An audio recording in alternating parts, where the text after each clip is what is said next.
A good video conveys an emotion.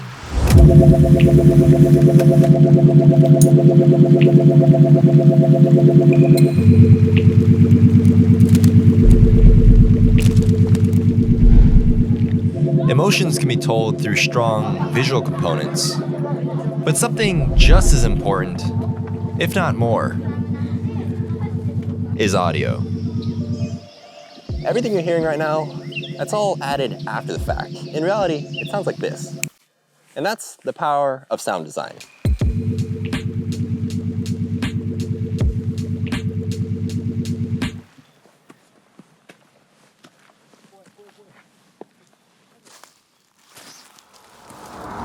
So in terms of videos, I would say that the sound design is as important, if not more important, than the actual visual component. Of the actual editing process, I would say I spend as much time on the audio and the sound design, and that ranges from the ambient noise that you hear to the actual song choice to the sound effects that you add at transitions or just important parts of the video you want to emphasize. A lot of times when possible, I'll try to capture stuff in camera, but a lot of times during run and gun situations, maybe you don't have your mic properly calibrated, or you just don't have time to set up a microphone, or you just don't get clean enough audio directly on location. And that's where I like to find sound effects and sound design after shooting, after the fact, and add that in the editing process.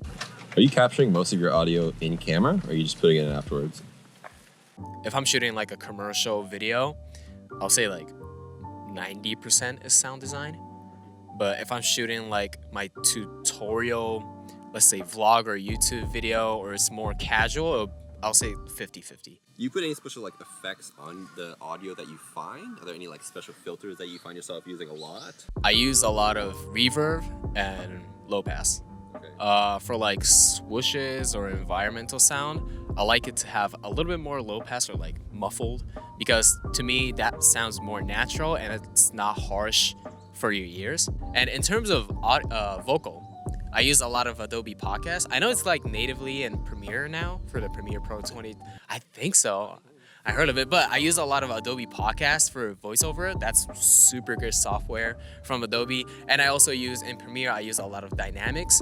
And in Final Cut, I use a lot of, they have a little button that will like calculate your audio or something, and it makes it a little bit louder. You can isolate your voice, and you can pretty much use the Adobe Podcast, but more manual on Final Cut. So I use that one. So when thinking of sound in the edit, there are so many considerations to keep in mind. But in this video, I just wanted to go over a few tips and tricks and a few types of sound design that I always like to include in any video, whether it's for YouTube or Instagram or TikTok, just a few concepts. But before we get into how to use sound, we need to figure out where to find sound, which brings us to today's sponsor, Epidemic Sound.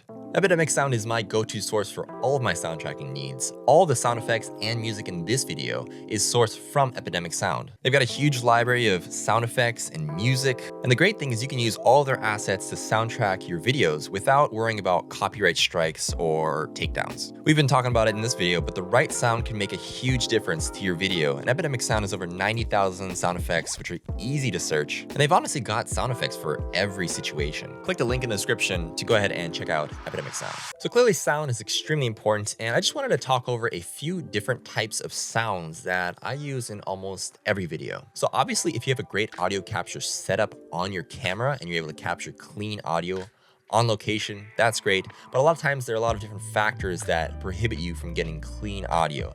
Maybe you're too far from your subject, or there's just too much background noise and you can't get a clean cut of whatever audio you're trying to capture. Ambient noise, as Peace alluded to, is a great add-on to any environment to really build that atmosphere or whatever sort of mood or emotion you're trying to portray. Sometimes it's wind, sometimes it's something very subtle that's almost like white noise that you can add to your videos. Oftentimes, ambient noise is great layered into your videos, whether it be below a music track or maybe you're adding in different additional sound effects on top of the ambient noise. You're never in a room that's completely empty. It's kind of awkward and echoey and it just doesn't, it's not very realistic. So adding ambient noise that's very applicable to your scenario is a great way to help start building your sound design. Besides the obvious types of sound design, which include, let's say, the rumble of a train where you're inside a train or other action-driven sound effects, Here are some other sound effects that I like to add in almost every video. So first, let's start with a riser. Here's some clips that I shot with my good friend Shaman in Yokohama, and we'll just use these as some examples of how sound design can amplify your visuals. So this is a riser.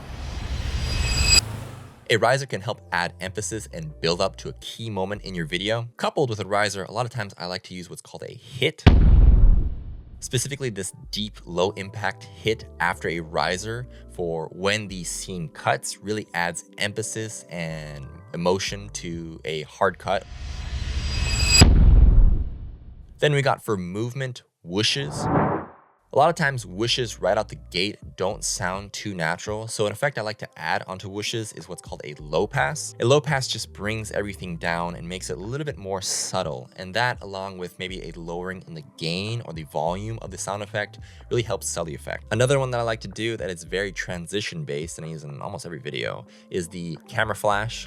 When you have a flash on screen coupled with either a camera flash sound or a camera shutter sound, that helps really sell the effect of the transition. Now, seamless sound design is all about figuring out a balance between too much audio design and not enough in certain situations. You don't always need the most obvious whooshes for every movement, and sometimes you just need a little bit of silence to really help build up to a certain key moment in your video. It's great to play around with what really sounds natural to you, but also figure out certain ways that you can elevate the visual components of your videos by adding different elements of sound design to really make a cohesive piece of film. A lot of times I like to start out with the actual sound design or figure out different ways I can elevate the track that I'm working on, the music selection that I've made, and then from there working on the visual component of my video and playing then around with the different sound effects in the very last step prior to color grading my videos. In the editing process, I feel like I spend more time on the sound than the actual cutting of the video.